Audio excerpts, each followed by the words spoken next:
Amém. Vamos orar. Pai, em nome de Jesus, nós queremos te louvar e te render graças pelo teu infinito amor por nós. Obrigado pela cruz, obrigado por Jesus, obrigado pelo teu sangue derramado, Jesus, a nosso favor. Nós temos um privilégio de ter o Senhor dentro de nós. O Senhor que tem toda a sabiência, toda a onipotência, toda a onipresença, toda a onisciência, Senhor. O Senhor sabe de todas as coisas. E nós queremos que o Senhor conduza, Senhor, essa aula, que seja o Senhor falando ao nosso coração. Nós oramos para que tudo que foi ensinado aqui vá além da expectativa do nosso coração. Nós nos submetemos ao Senhor e sabemos que é o Senhor quem fala, é o Senhor quem ensina. Senhor, que isso fique extremamente à vontade, que isso encontre terra boa, terra preparada para receber a tua palavra, receber esses ensinamentos. Nós dedicamos esse tempo ao Senhor, Espírito Santo. Dedicamos mesmo, por favor, fale ao nosso coração, edifique o nosso conhecimento, o nosso entendimento, traga luz, traga revelação, traga algo novo para nós. Espírito Santo, fique totalmente à vontade. Conduza tudo aqui, tudo é para a tua glória, tudo é para o teu louvor, que nós possamos estar bem atentos em tudo que você vai falar. Nós rejeitamos toda ansiedade, toda inquietação, toda preocupação da alma, e nós conectamos o nosso espírito com o Senhor agora. Espírito Santo, por favor, fale ao nosso coração, nos ensine, Senhor. Nós declaramos aqui que essa aula será altamente edificante para a tua glória e para o teu louvor. Assim nós oramos em nome de Jesus. Amém. Amém, meus irmãos.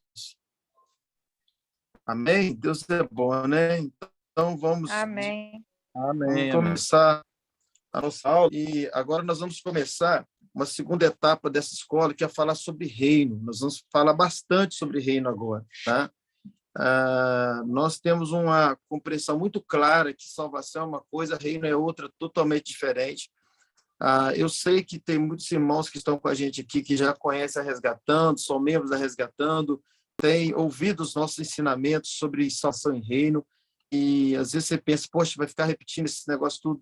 Não vamos, irmão, não vamos, porque sempre Deus tem coisas novas. Fique tranquilo. E muitas coisas vai ser para reafirmar, para fortalecer, e você que vai começar agora a aprender essa diferença de salvação e reino, bem-vindo ao mundo das revelações, porque, de fato, é uma revelação muito poderosa. E eu, particularmente, eu digo que nos meus 26 anos de crente, foi a maior revelação que eu descobri depois de descobrir Jesus. É saber que salvação é uma coisa, reino é outra, totalmente diferente. E, infelizmente, a maioria dos cristãos, quase a sua totalidade dos cristãos, não tem esse entendimento, não assimila essa grande diferença, não prega sobre isso, e por isso a maioria dos pastores não prega, e por isso a maioria dos membros não sabem dessa revelação. E eu digo isso infelizmente, não é felizmente. E se nós sabemos, não é nenhum mérito nosso, é a graça, é a bondade de Deus de estar trazendo essa revelação para nós, de compreender que salvação e reino é diferente. Você já ouviu muitas pessoas dizer assim, talvez você é uma delas, que disse assim, se eu tiver um cantinho no céu, tá bom demais, né? Tem muita gente que usa esse termo, né? Se eu for para o céu, tá muito bom. E até o ensinamento que a gente tem, vamos dizer assim, o nosso limite de conhecimento, isso parece ser uma verdade. Mas quando você compreender sobre salvação e reino, você vai ver que é muito sem sentido isso. Que não tem como você falar uma coisa dessa, algo como isso, porque a salvação, a gente vai entender que é a porta de entrada para a eternidade de algo muito maior do que apenas essa porta. Tem algo muito maior. É como se você dissesse assim, se eu chegar só na porta do céu, tá bom. E, na verdade, a gente não quer só a porta do céu, a gente quer adentrar para o céu adentro, a gente quer o melhor do céu. E isso não é salvação, isso é reino. É reino. Eu digo sempre que nós temos a mesma quantidade de eternidade. Todo crente tem a mesma quantidade de eternidade. Todo crente, porque ninguém é melhor que ninguém. Jesus não faz acepção. Então, a partir do momento que você crê em Jesus e o recebe como seu Salvador, você tem o mesmo céu de alguém que ficou 50 anos pregando, 100 anos pregando. 100 não é muito, né?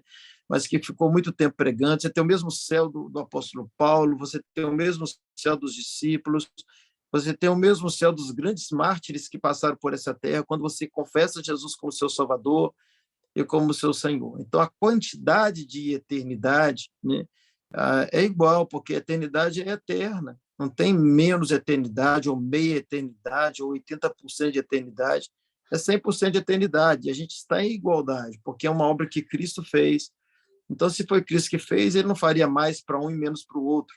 Então, você creu em Jesus, confessou como seu Salvador, você se tornou um salvo, você tem a mesma quantidade de eternidade. Aí você pode dizer assim, mas isso é injusto, porque a pessoa trabalhou 20 anos para Jesus, 30 anos, se matou, vamos dizer assim, para fazer a obra de Deus, foi para as missões, não é Portugal, não, foi lá para Afeganistão, e morreu pelo Evangelho. Tem muitos mártires aí, muitas pessoas que se entregam muito mais do que nós. E a outra pessoa aceitou Jesus como ladrão na cruz, aceitou lá no leito de morte. A gente conhece alguém assim, foi salva, mas é injusto todo mundo morar no mesmo céu, ser tudo igual. Então, se você pensa que é injusto uma pessoa que aceitou Jesus agora ir para o mesmo céu que o apóstolo Paulo foi, que os mártires foram, e lá é tudo igual, você está certo, porque de fato é injusto. E é por isso que salvação não é igual a reino. Na salvação, na quantidade de tempo de salvação, nós somos iguais. A quantidade é a mesma, é uma eternidade para todos nós. Mas a diferença é a qualidade da eternidade. É a qualidade, não é a quantidade. E aí, queridos, são os galardões, que o maior deles é você entrar no reino, é você não apenas ir para o céu, mas você reinar com Cristo. Ah, pastor, mas isso não faz diferença. Você fala agora, talvez, mas quando você estiver na sua eternidade, não vai ter como voltar mais atrás e você diria, poxa, se eu pudesse voltar atrás, eu faria tudo diferente. Só que quando chegar lá não há mais tempo, porque já houve o julgamento, não o julgamento de condenação, mas o julgamento de Coríntios, eu perdi agora se é 1ª ou 2ª carta aos Coríntios, capítulo 5, versículo 10, direto eu esqueço se é 1ª ou 2ª. Alguém lembra aí, pode abrir o microfone rapidinho e falar. A 1ª carta, 5:10, deixa eu ver se é a 1ª ou se é a 2ª, eu já vou matar logo isso. 5:10. Se não for a 1ª, com certeza é a 2ª. Vamos lá, com isso. Isso, é a 2ª carta. 2ª carta de Paulo aos Coríntios, capítulo 5, versículo 10, fala que todos nós vamos comparecer diante do tribunal de Cristo para que cada um receba o que foi feito por meio do corpo, bem ou mal.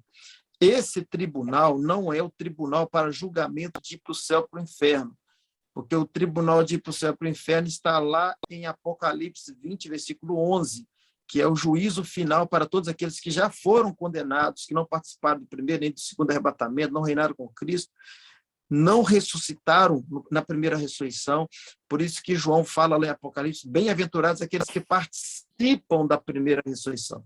Então, estes já são condenados, eles não têm chance, de Apocalipse 20, 11, esse texto.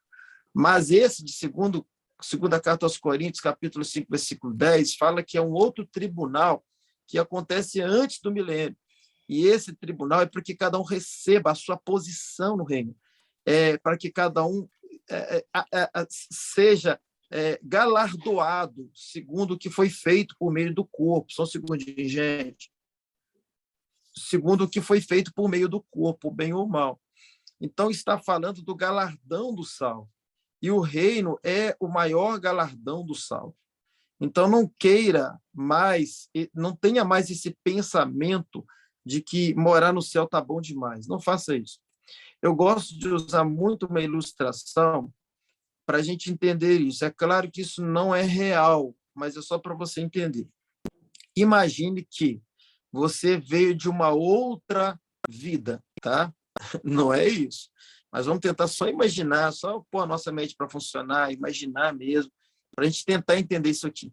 Imagine que nós viemos de uma outra vida anterior a essa, que era muito pior do que essa, muito mais sofrimento do que este lugar que nós estamos, que é a terra. E lá neste lugar, fosse prometido para nós morar nessa terra, que é hoje prometido morar no céu, tá entendendo? Vamos antecipar uma geração de vida aqui. Imagine que a gente estava nesse lugar e lá era prometido que se a gente se entregasse a Deus e tal, enfim, a gente moraria na terra.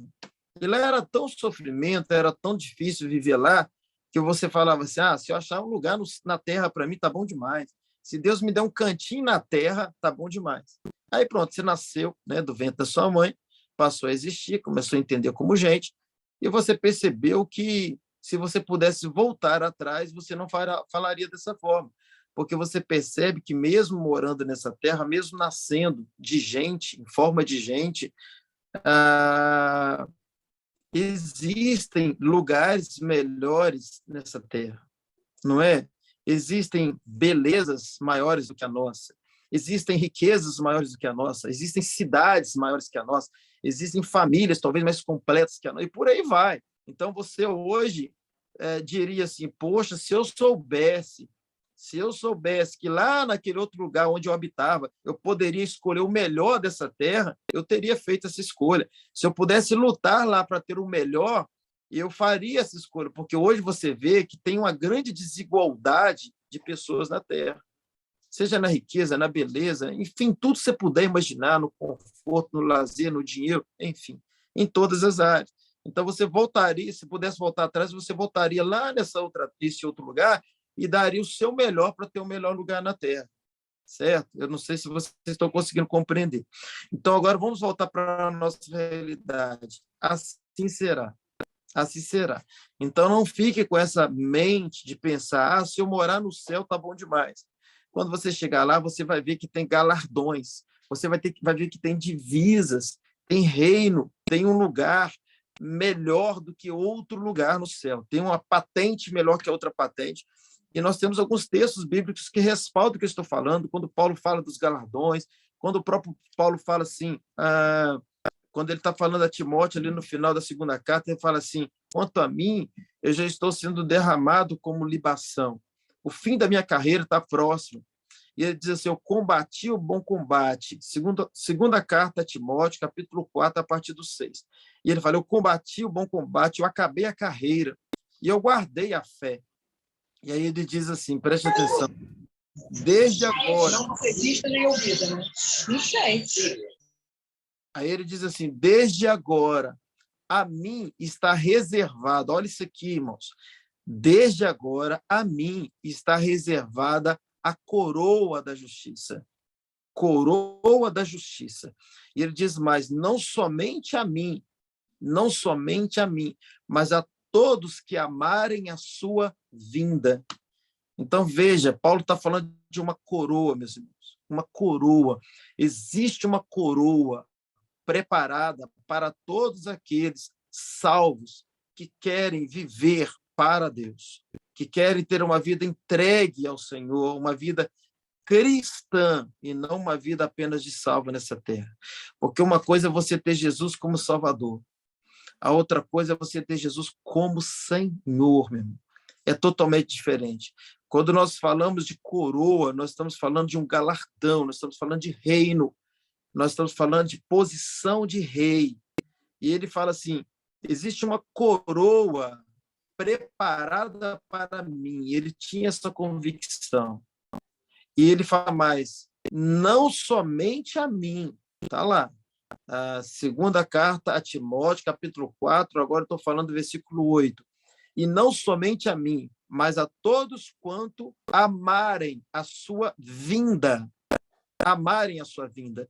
Veja, para você ser salvo, Jesus te amou, agora para você reinar, é você quem ama ele, é você quem ama a vinda dele. Uma pessoa que ama, preste atenção nisso aqui, uma pessoa que ama a vinda, a volta de Jesus, é uma pessoa que está desconectada da terra, é uma pessoa que está desapegada da terra, é uma pessoa que já entendeu que melhor é o céu do que a terra, é uma pessoa mais rendida a ele, entende? Então, Paulo usa essa linguagem, amarem a sua vida, que nós podemos traduzir por muitas coisas. Infelizmente, nem todo crente vai reinar com Cristo, nem todo crente terá o melhor lugar da eternidade, nem todo crente tem Jesus como Senhor. Todo crente tem Jesus como Salvador. Mas eu ter Jesus como Salvador é sou eu conhecê-lo, tá, irmãos? Eu tê-lo como Senhor é ele me conhecer. Eu já disse isso em outro momento, mas há uma grande diferença entre eu conhecer Jesus e Jesus me conhecer. Quando eu conheço Jesus, eu sou salvo, porque alguém me apresentou Jesus, eu criei na obra que ele fez por mim e me salvou. Agora, quando eu sou de obras, quando eu sou alguém que dou uma resposta para a cruz, eu me torno conhecido dele. Então, é possível eu conhecer alguém que não me conhece. Entende, irmãos? Então, por exemplo, a gente conhece muitas pessoas famosas, ainda que seja de televisão, e elas não nos conhecem. Então, é possível. Então, quando Jesus usa esse termo, eu não vos conheço, ele não está se referindo à salvação, porque para ser salvo basta que nós conheçamos ele. Ele está se referindo ao reino. Ele está dizendo assim, olha, você me conheceu para ser salvo. Você desfrutou do que eu fiz para te salvar, mas eu não te conheço, você não tem obras que me chamou a atenção na terra, de modo que eu posso dizer isso, eu conheço. Entende? Há essa grande diferença. A Bíblia diz que quando Estevão estava sendo apedrejado, ele diz que viu o Filho do Homem à direita do Pai em pé.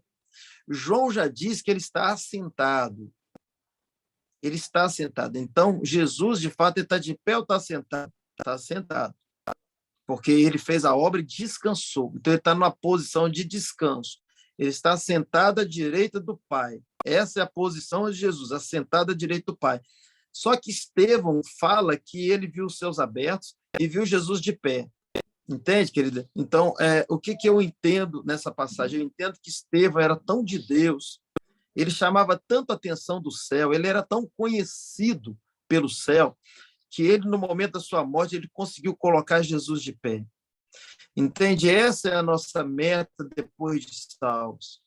Porque, às vezes, a gente começa a aprender sobre essa graça maravilhosa, de uma obra consumada, depois de tudo que Cristo fez por nós, e a gente pensa que depois de saber de tudo isso, fica meio monótono ser crente. Não, querido, ainda tem o reino. E o reino é que te tira desse tédio de tudo consumado, dessa monotonia que muita gente pensa, porque o reino é uma conquista, o reino é uma entrega, o reino tem serviço, tem obras para se fazer, é o reino que se amplia. Nós fomos chamados para ser salvos, claro, nós somos salvos e fomos chamados para reinar. Então, mais do que o privilégio da salvação, o privilégio de morar no céu, é você reinar com Cristo. Entende? A salvação é o que Cristo fez por você. O reino é o que você faz por ele. É diferente. Quando você lê Lucas, capítulo 23, versículo 42, o evangelista Lucas fala sobre o ladrão na cruz, tá? Fala dos dois ladrões, um que estava à direita e outro à esquerda. Um deles disse assim para Jesus: lembra-te de mim quando estiveres no teu reino. Quando estiveres no teu reino. E a Bíblia diz que Jesus diz assim para ele: hoje mesmo estarás comigo no paraíso. Né? E se você prestar bem atenção, Jesus não deu para ele o que ele pediu. Ele falou assim: lembra-te de mim quando estiveres no teu reino. Eu costumo dizer que o ladrão, ele sabia mais de reino do que a maioria dos crentes. A maioria dos crentes sabe muito de salvação, mas sabe muito pouco de reino. E Jesus ele ouviu essas palavras do ladrão: lembra-te de mim quando estiveres no teu reino. Né? Até porque Jesus, a gente vai aprender um pouco à frente, que Jesus ele fala quase todo o tempo do ministério dele sobre reino. Ele ensina muito sobre reino. Já Paulo ensina muito sobre salvação. Então, são as duas asas. Paulo ensina a salvação pela graça, Jesus ensina o reino pelas obras.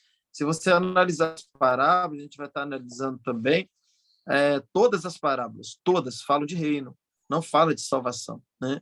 E o ladrão, então, ele pede o quê? O reino, porque ele já sabia que o reino era melhor. Ele já ouvia falar, com certeza ele já tinha ouvido falar sobre reino. Né? Só que Jesus fala o quê para ele? Hoje mesmo estarás comigo no paraíso.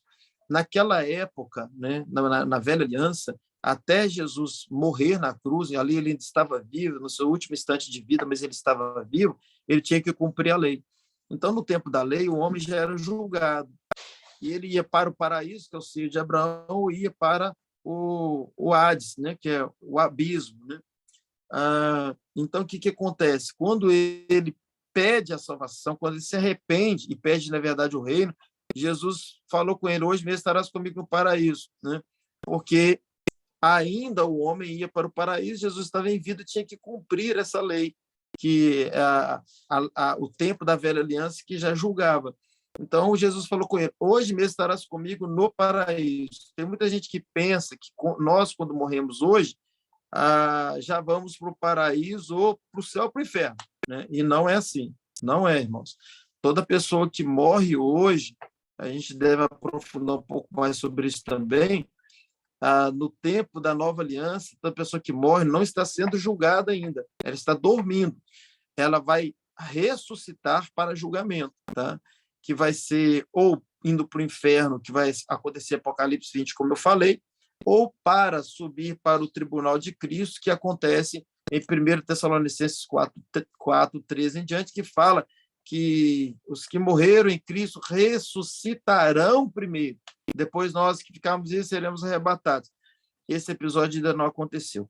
Mas voltando ainda à questão da cruz, irmãos, se vocês têm alguma coisa para perguntar, anotem aí que na hora que eu liberar para perguntar, vocês vão perguntar, tá bom? Fique à vontade depois. Mas vamos lá. Voltando ao raciocínio da cruz, Jesus falou: hoje mesmo estarás comigo no paraíso.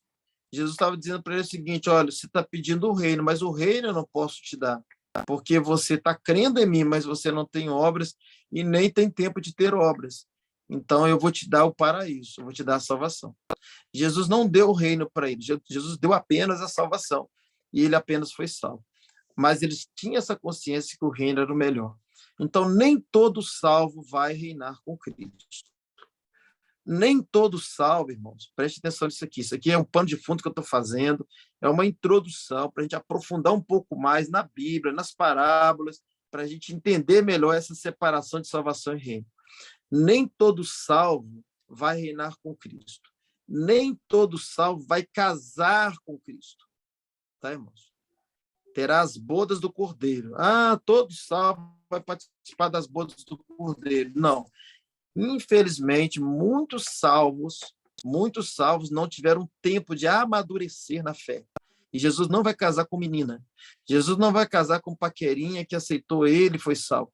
Jesus vai casar com uma noiva lavada e remida no sangue do Cordeiro. Nem todo salvo chega à estatura de noiva, irmãos. Por favor, entenda. Nem todo salvo chega à estatura de noiva, à maturidade de noiva, aos atributos de uma noiva. Porque uma noiva pressupõe entrega, renúncia, fidelidade, lealdade, responsabilidade, compromisso, abnegação, amor. Tudo isso uma noiva preparada tem. Agora eu te pergunto, tudo isso que eu falei agora há pouco, todo crente tem? Você crê que todo crente tem tudo isso que eu falei agora? Todo crente se abnega, se entrega, ama Jesus de paixão mesmo.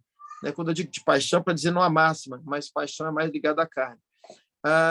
Todo salvo se entrega, se submete, todo salvo é fiel, é leal. Não é, irmão. Não é. Entende? Então, a noiva pressupõe salvos maduros, salvos que alcançaram essa maturidade e estão agora prontos para quê? Para o casamento. Para o casamento, que são as bodas do Cordeiro. Todo salvo começa assim com uma paquerinha de Jesus, não está nada errado. Mas a nossa meta é nos tornar noiva de Cristo. Entende, irmão? Todo salvo, todo início de um relacionamento começa numa paquera. Então, não é diferente quando nós nos relacionamos com Jesus. Começa assim numa paquera, você vai gostando, a gente chama até de simpatizante do evangelho, não é assim? Eles começam a participar de um culto, 2 cultos, tá? Vai simpatizando. Daqui a pouquinho eles aceitam Jesus. Começou-se um namoro. Agora, ir até a posição de noiva requer muito mais.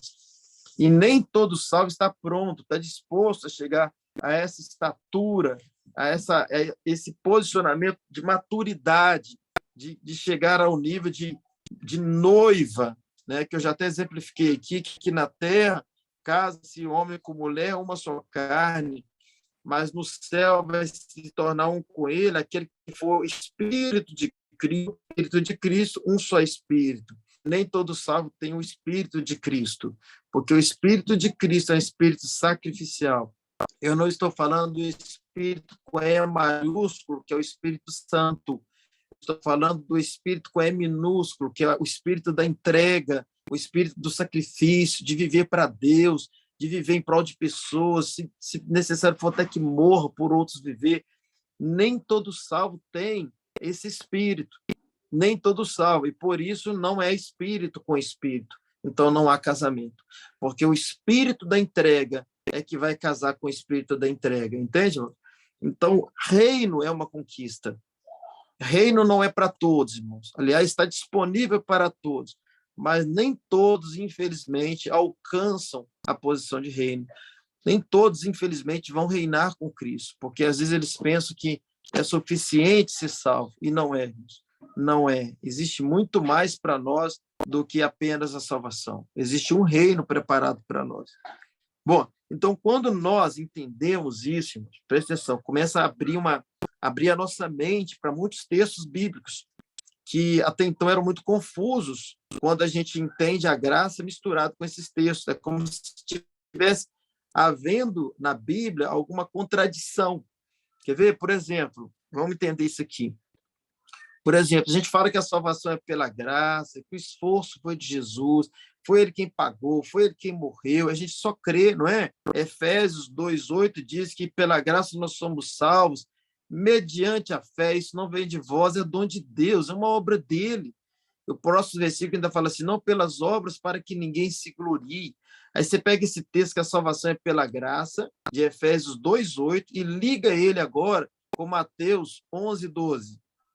Mateus 11:12 fala o quê? Fala assim, desde os dias de João Batista até agora, muitos apoderam do reino de Deus por esforço e violência, por esforço e sacrifício. Você fala, mas peraí, Paulo fala que é pela graça, que é de graça, que eu apenas creio, pela fé. Agora, Jesus está falando aqui que eu tenho que me esforçar, que eu tenho que fazer violência para conquistar o céu. Mas é por quê? Porque a maioria pensa que o que Paulo está dizendo em Efésios 2:8 é a mesma coisa que Jesus está dizendo em Mateus 11:12. Não é. Mateus 11:12 está falando do reino. Tanto é que fala assim, desde os dias de João Batista, se você quiser abrir sua Bíblia aí, desde os dias de João Batista até agora, muitos apoderam do reino dos céus, do reino. O esforço e o sacrifício. Já Efésios 2:8, Paulo está falando da salvação. Pela graça sois salvos. Pela graça sois salvos. Então, dentro de todo esse povo salvo, existem dois tipos. Existem os salvos, que são apenas salvos, e existem salvos que se posicionaram como salvos do reino, que nós chamamos de salvos vencedores. Então, nem todo salvo é vencedor. Existem muitos salvos que não são vencedores. Quando você lê, irmãos, nós vamos usar muito argumento aqui dentro desse tema. Por isso que as próximas aulas agora, até bem no fim mesmo da nossa escola, nós vamos falar só sobre esse assunto, porém com muito mais conteúdo. Nós vamos falar muitas coisas sobre a mesma coisa para reforçar o seu conhecimento, o seu entendimento e até para que você ensine sobre isso depois, que isso é muito revelador. Mas quando você lê, por exemplo, as cartas apocalípticas, são 7 cartas em Apocalipse, bem no início do capítulo ali, do livro. Todas as 7 cartas foram escritas a quem? Vocês lembram? As igrejas. Elas não foram escritas para o ímpio, elas foram escritas para os crentes. Mas perceba que ele fala de galardões, ali fala de recompensas. E todas as cartas falam assim, ao que vencer, todas elas quase terminando a carta, fala assim, ao que vencer, aí ele faz uma promessa, ele fala de uma recompensa. Mas está sendo escrito à igreja. a todos os crentes. Porém, está dizendo que entre esses crentes há aqueles que não vão vencer e aqueles que vão vencer. Então, aqueles que alcançam o reino são os salvos, que nós titulamos como salvos vencedores. E nem todo salvo, infelizmente, é vencedor. E talvez agora você comece a entender mais sobre essa questão de uma pessoa que está na igreja e está lá. Ela é crente, ela aceitou Jesus, ela confessou Jesus, ela é salva, irmãos. Não condena ela, não. Ela é salva, porque se ela creu em Jesus, ela é salva. Mas você vê o comportamento dela e parece até que não é salva. Então, não é que ela está perdendo a salvação, é que ela está perdendo o reino. Porque a obra da salvação, entenda isso, irmãos, é pela graça, foi Cristo quem fez, e é desejo dele salvar a humanidade inteira. É claro que precisa passar pelo crivo da cruz. A pessoa precisa crer em Jesus por revelação e confessá-lo como seu Salvador. E a gente percebe naturalmente, que muitas coisas na vida dessa pessoa mudam. Foram coisas que aconteceram espiritualmente, mas a gente percebe naturalmente. Não tem muita revelação para perceber. Elas aconteceram espiritualmente, mas... Olha, bom demais. Matheus chegou aqui agora, tem que cumprimentar ele. Ele aí. Yeah.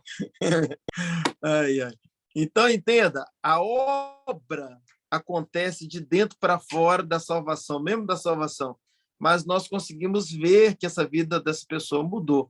Então, ela é salva, mas às vezes ela não tem compromisso com Deus, não tem aliança com Deus, ainda às vezes fica ali brincando com o pecado, e por aí vai. E a gente pensa que por causa disso ela foi condenada. Não. Se ela é salva, querida, ela foi salva pela graça. Ela foi salva pela obra da cruz, não é meritocracia, é graça.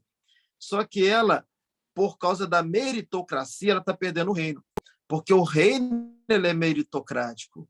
O reino não é para todos os salvos, ou melhor, é para todos, perdão, mas nem todos vão alcançar, nem todos se posicionam como filhos obedientes, como filhos comprometidos. Nem todos têm Jesus como rei, nem todos têm Jesus como Senhor, porque a partir do momento que eu o tenho como Senhor e como rei, eu não tenho mais vontade própria. Acabou a minha vontade própria e eu vivo agora segundo a vontade dele. Amém, meus irmãos? Eu espero que até agora vocês estejam compreendendo e eu ia entrar na parábola das virgens hoje, mas eu vou falar mais um pouquinho, esgotar mais um pouquinho essa introdução, para depois a gente entrar na parte um pouco mais voltada para as parábolas, e depois a gente vai falar de arrebatamentos também. Mas é bom que fique claro isso, que salvação é uma coisa, reino é outra. Eu tenho até um livro, né, que é o Salvação e Reino, Eis a Grande Diferença, que pode te ajudar bastante também nessa compreensão, nesse entendimento, mas eu vou esgotar bem esse assunto nas próximas aulas, que já vai estar dentro do nosso assunto aqui. Eu vou tratar muitos assuntos do livro também. Bom, isso descortina. Quando você começa a entender que salvação é uma coisa, reino é outra, começa a descortinar os outros entendimentos e facilita a sua vida para entender a graça. Porque pela graça nós somos salvos. Pelas obras nós alcançamos o reino. E aí eu começo, então, a entender essa separação, eu consigo separar. Por exemplo, Mateus 11, 28, há um texto de salvação muito claro. Por quê? Porque Jesus, quando você vê na Bíblia alguma coisa que o céu está fazendo a favor da terra, é para salvar. Quando você vê na Bíblia Deus convocando o homem para fazer alguma coisa a favor do céu, a terra fazendo para o céu, é para reinar.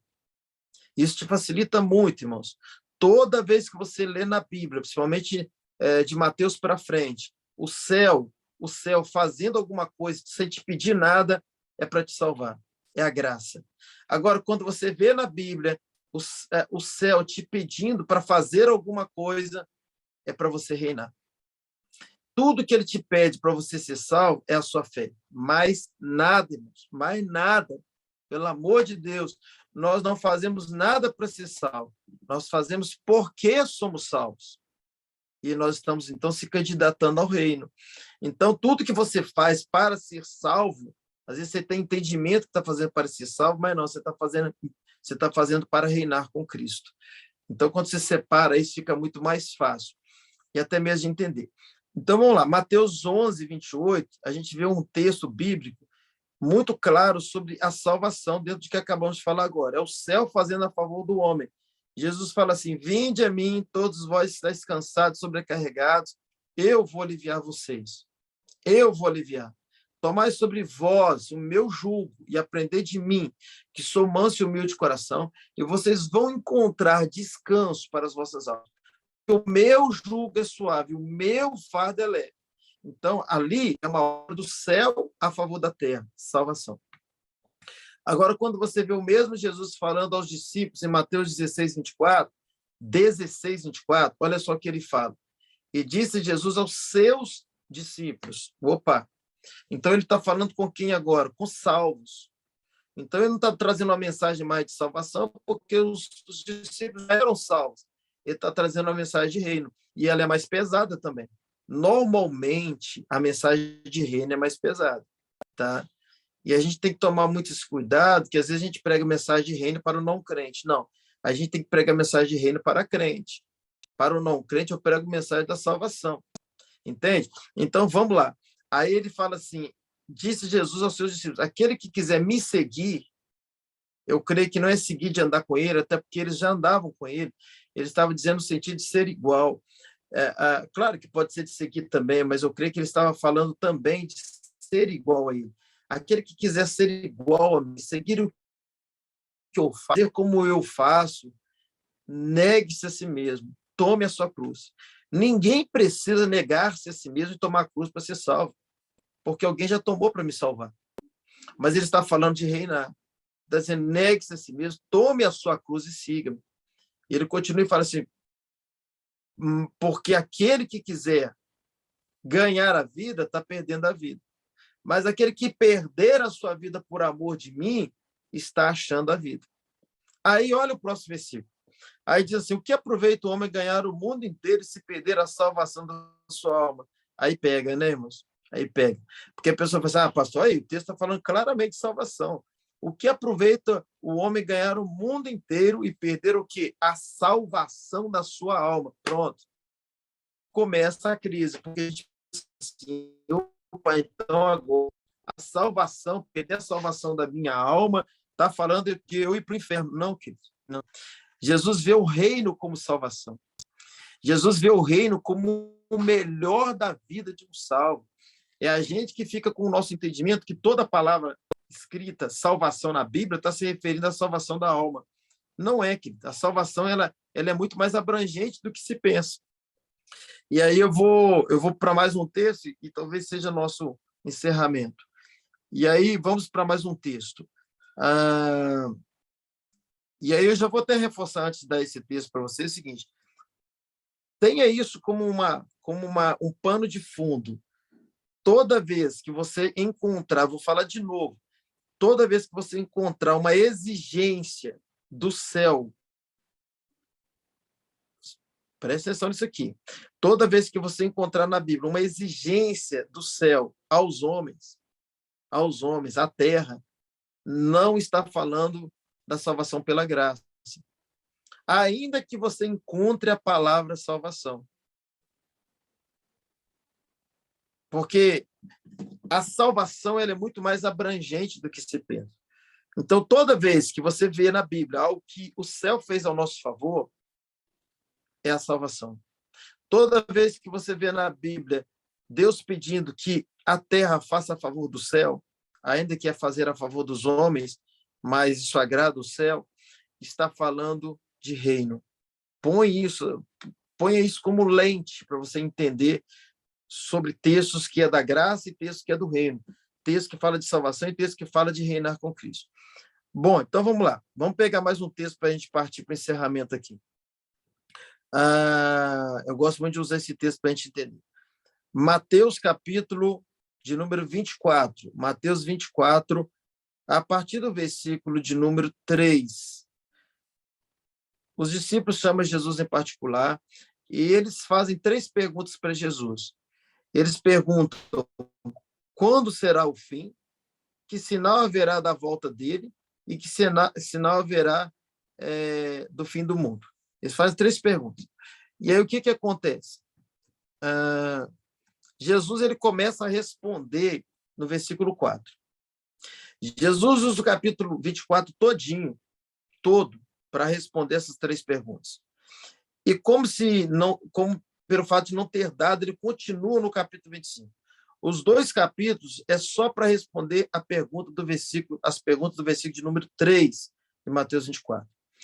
E se você perceber, do versículo 4 até o versículo 12, do 4 ao 12, Jesus está falando do período da grande tribulação. Ele está falando do prenúncio, do início, das dores, dos princípios de dores, de tudo que haveria de acontecer para entrar no período da grande tribulação. Isso ele fala até o 12. Quando chega no 13, ele fala assim, mas aquele que perseverar até o fim será salvo. E no 14 ele fala assim, este evangelho do reino será pregado a todo mundo. E então virá o fim. Então, veja, querido, quando eu pego um texto isolado, eu confundo tudo. Aí vira uma bagunça. Eu preciso entender o contexto do texto. Jesus, quando ele fala aquele que perseverar até o fim será salvo, ele não está falando da salvação da nossa alma, querido. Até porque um perdido não tem como perseverar para ser salvo. Um salvo persevera, mas perdido não persevera. E a salvação, querido, não é a salvação é o início. A primeira coisa que Jesus faz para sermos perseverantes é nos salvar. A primeira coisa que Jesus faz para sermos santos é nos salvar. Então, a salvação não é algo que eu faço para depois eu ter. A salvação é o que eu tenho para fazer. Então, a salvação vem primeiro. Quando eu creio em Jesus e recebo como meu Salvador, eu sou salvo. Eu não serei salvo. Não é meritocracia, não é o que eu faço para ser salvo. Quando eu creio na obra que foi feita. Então, eu não faço para ser salvo. Senão, isso não é graça, é meritocracia. Eu faço porque sou salvo.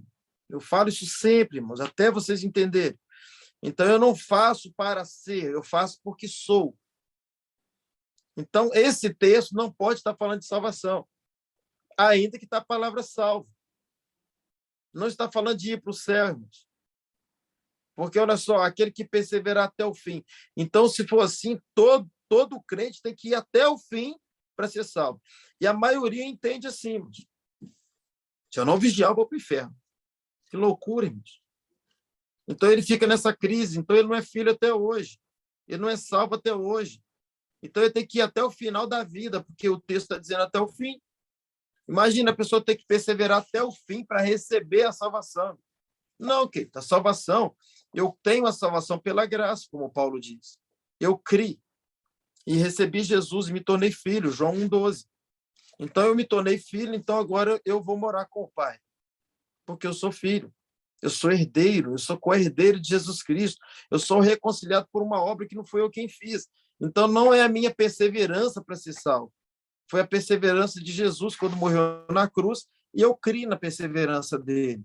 E eu sou salvo por uma obra que ele fez. Eu não sou salvo pela obra que eu faço. Mas Mateus 24, 13 está falando, pastor, que eu tenho que perseverar até o fim para ser salvo.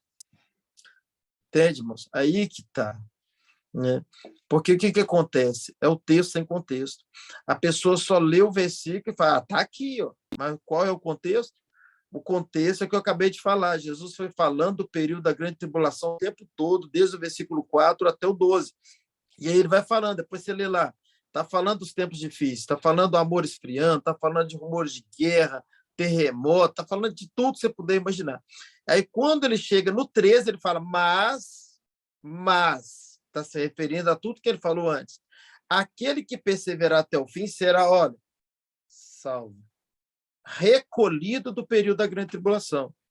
Então, ele está falando de um arrebatamento que acontece na vida dos perseverantes para não passar pelo período da grande tribulação. Isso é uma outra coisa.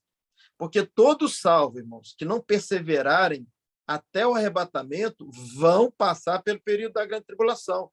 Eles não serão salvos, eles não serão recolhidos, eles não receberão o livramento do período da grande tribulação, porque não amadureceram, não perseveraram até o fim.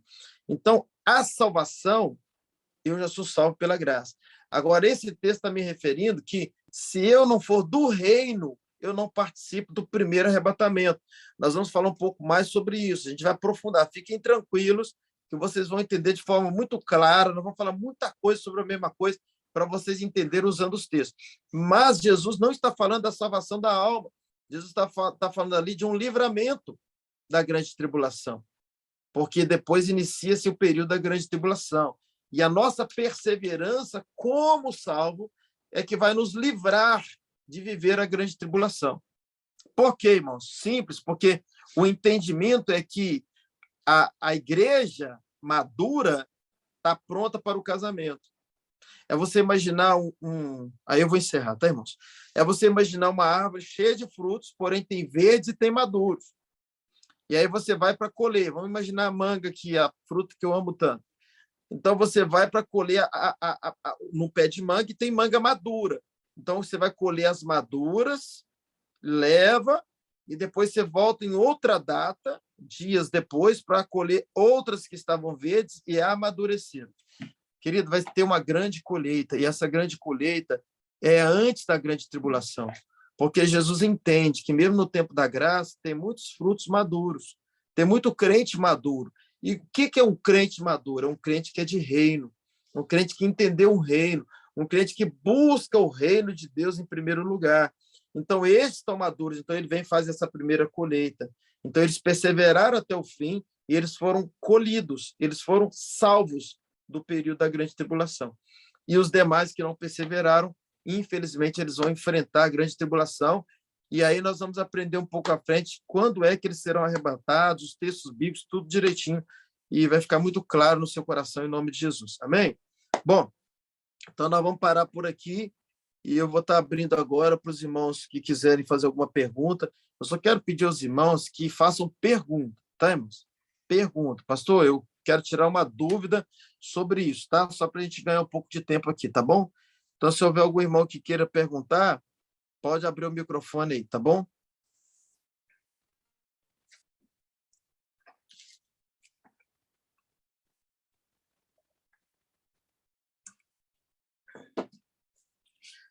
Dou-lhe uma. Tá entendido, irmãos? Joviana, tá entendendo direitinho? Tá vendo só sua carinha aqui? Tá entendendo, minha irmã abençoada? Tem alguma pergunta aí para fazer, gente? Pastor, quando o senhor fala em questão de obras, quais seriam, não sei se a pergunta seria essa, mas quais seriam essas obras? É ajudar as pessoas? Como que seria? Bom, eu creio que no reino vão ter várias divisas, porque se a gente pensar no reino, no governo, a gente pensa em várias posições, desde aqueles que vão estar lá do lado de Jesus nesse governo, que não é só um governo milenar, ele é eterno, nós vamos dizer depois sobre isso, que o céu será regido por um governo eterno, tá? É um reino eterno, tá? Então nós temos aqueles que estarão na maior posição da eternidade, homens que estou falando. Lembra da mãe de Tiago e João que falou assim: põe um do lado, outro do outro? Lembra? Que ela pede lugar para os dois filhos dela. Então, ela entendia um pouquinho do que estamos falando aqui, tá? Então, terão várias posições. Então, assim, não tem como a gente julgar quais obras. Quem vai julgar é só o Senhor, para saber qual é a posição que essas pessoas vão estar no reino. Se vão estar no reino, se vão governar na eternidade, e qual a posição. Claro que será de acordo com a medida de suas obras. Lembrando que existem obras que a Bíblia diz que vão... Aliás, todas as obras vão passar pelo fogo, que é pelo teste. Paulo fala sobre isso, né? E terão obras de palha, obras de feno, obras de madeira, e obras de ouro, prata e pedra preciosa. Então, tem muitas obras hoje que a pessoa às vezes pensa que é obra de ouro, mas pode ser obra de madeira. Você quer ver uma coisa que eu particularmente acredito que atrapalha muito a nossa recompensa eterna? É quando a pessoa é recompensada na terra. Entende? Por exemplo, a pessoa às vezes é um pastor, exemplo, tá, gente? Pelo amor de Deus. E ele ganha um salário até acima do que de fato a igreja podia pagar, sabe? Então, assim, tira aqueles salários exorbitantes para pastorear uma igreja. E eu acho que ele entrou nas obras de madeira, palha e feno. ele já está sendo recompensado pela terra, entende? Pessoas que ficam querendo aplausos, querendo serem ovacionados, pessoas que ficam bravos quando não recebem elogio, entende? Que se sente desprezado pela liderança da igreja, e por aí vai. Pessoas que fazem a obra com a mentalidade que está fazendo para o homem. Essas pessoas, infelizmente, elas estão nesse quadro, eu creio, particularmente, que são obras de madeira palifeno. Por exemplo, cantores, eu não estou criticando, mas eu estou fazendo uma leitura aqui para a gente entender um pouco. Cantores que ganham cachês exorbitantes para louvar ao Senhor, entendeu? Coisa de 50 mil reais, 80 mil, umas loucuras, entende? São pessoas que já estão sendo recompensadas pelas suas obras. Então, quando normalmente a gente está sendo recompensado pelas nossas obras, Jesus fala isso no Sermão do Monte, como haverá recompensa no céu? Já está pago. Entende? Então, assim, as obras, é importante você fazer as obras, primeiro, você entendendo que você está fazendo para o Senhor, segundo, não querendo nada de recompensa, até porque, na verdade, você está dando uma resposta a tudo aquilo que a cruz já fez por você, entende? Então, assim, o seu coração é extremamente importante no processo. Tem pessoas que gostam do aplauso, tem pessoas que fazem obras por motivações equivocadas, e por aí vai. Então, Deus é quem vai julgar cada um. Não tem como a gente julgar, a gente só tem um discernimento. Aí dá para ter, né? Mas julgar mesmo quais são as obras é só o Senhor. Por exemplo, uma coisa é você ter uma igreja de um pastor que trabalhou aí no Brasil, só para a gente entender, em Juiz de Fora, vamos falar da realidade de Juiz de Fora. Ele trabalhou e tem uma igreja de 300 membros. Aí, poxa, ele batizou 300 pessoas. Deus é quem vai ver isso. A outra coisa é lá em Dores do Turvo, onde o Leandro mora, você batizar 3 pessoas. É uma realidade totalmente diferente. E, às vezes, um pastor que consegue, sabe, trabalhar por 3 almas em Dores do Turvo tem mais recompensa na eternidade do que um pastor que ganhou 300 em Juiz de Fora. Imagine quem ganhou uma no Afeganistão. Então, assim, é só Deus para julgar. As obras, só Deus para julgar. O que a gente precisa fazer? Dar o nosso melhor.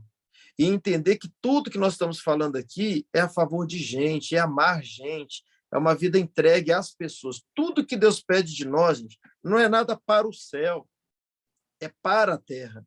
É a favor de homens, é a favor de gente. A matéria-prima de Deus é gente. Nas prateleiras do céu está gente, gente, gente, gente, gente, gente. O negócio é amor, amor, amor, amor, entrega, doação, é vidas, sabe? É suportar as pessoas.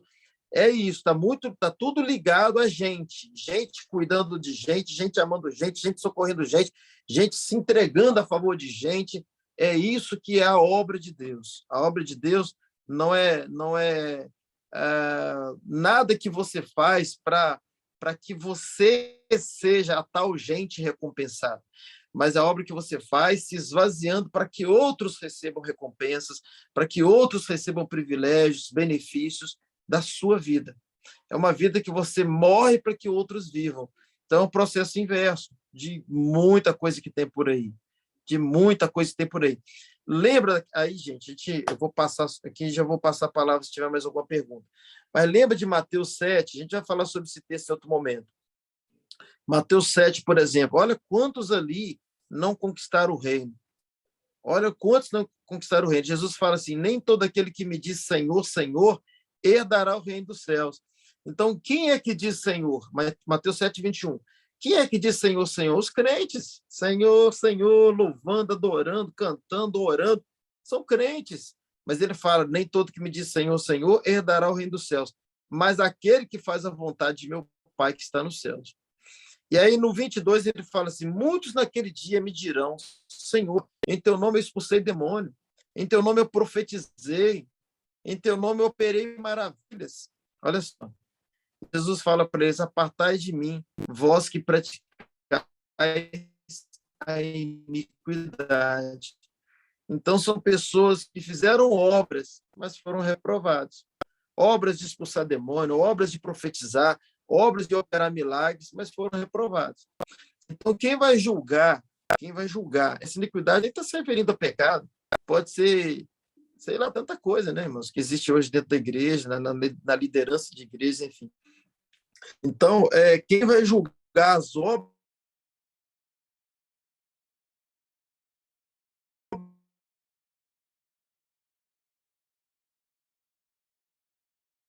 cada um? Nós vamos...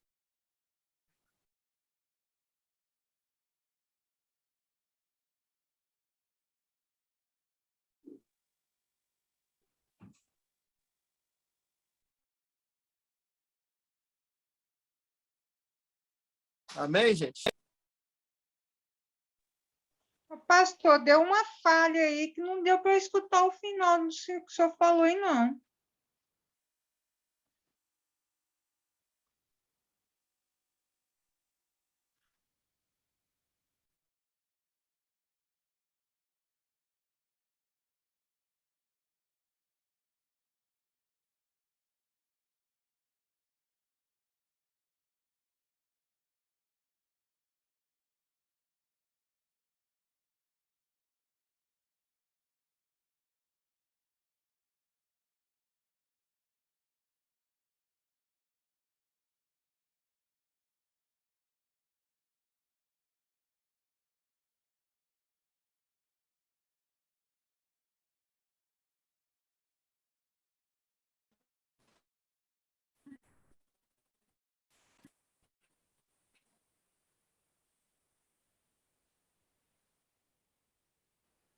Vocês estão me ouvindo, gente? Ô, gente, nós vamos encerrar. Eu acho que a gente já falou o suficiente também, né? Porque eu não estou ouvindo vocês aqui mais, não. Cortou muito, viu, pastor? Cortou mais. Infelizmente, essa internet aqui está uma bênção, moço. Eu vou chamar o pessoal essa semana para resolver, mas está muito ruim a nossa internet.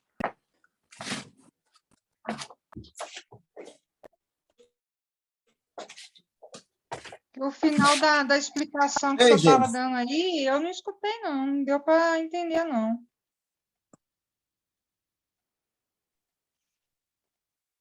Não escutou nada? Ó, tomara que esteja gravado.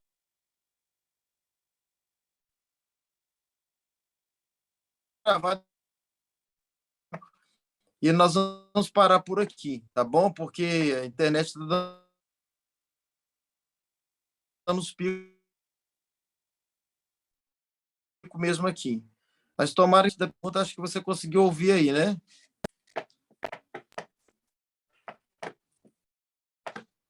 Deu para escutar bastante coisa que o senhor falou, mas o finalzinho que Amém. ficou mudo. Tá, ficou só um finalzinho para trás, tá? Mas Sim. amém. Acho que foi só mais no finalzinho mesmo que travou. Tá, de repente está gravado e depois vocês ouvem só o finalzinho lá, tá? No mais, vamos parar por aqui, gente, senão a gente vai travar de novo. Ó, Deus é bom, sempre bom, que vocês tenham uma noite poderosa, que alegria ter vocês comigo aqui nessa nossa retomada. Eu sugiro que vocês assistam novamente a essa ministração aí, porque ela é base para as próximas. E, Dani, que você tenha também um bom descanso aí, a turma toda aí tenha um bom descanso, as duas Dani, todo o pessoal que está com a gente aí. Estou vendo aqui também a Adriana, a Letícia, olha só a Letícia com a gente, Carlos. Aleluia. Betinho, Deus é bom. Altina também com a gente. A turma toda que está com a gente aqui. Muitos eu não posso ver aqui agora porque fechou a tela aqui. Mas que bom, que bom. Espero que vocês tenham aprendido do Senhor aí bastante coisas. Assistam novamente, compartilhem, porque é muito importante vocês compartilharem. Isso ajuda vocês a memorizar, tá bom? No mais, uma noite poderosa. E até amanhã de manhã no nosso Café com Jesus, às 7 da manhã. Se vocês puderem estar lá, amanhã, 7 da manhã, no Instagram, nós estaremos juntos no nosso Café com Jesus. Amém? Amém. Tchau, Joviano, abençoado. Tchau, pastor. Amém, amém, pastor. Tchau Boa para todo noite. mundo. Tchau, Wagner. Tchau para todo mundo aí. Tchau, aí. Leandro. Deus é bom, sempre bom. Vou colocar amanhã a gravação para vocês no grupo. Ok. Tchau, tchau. Tchau.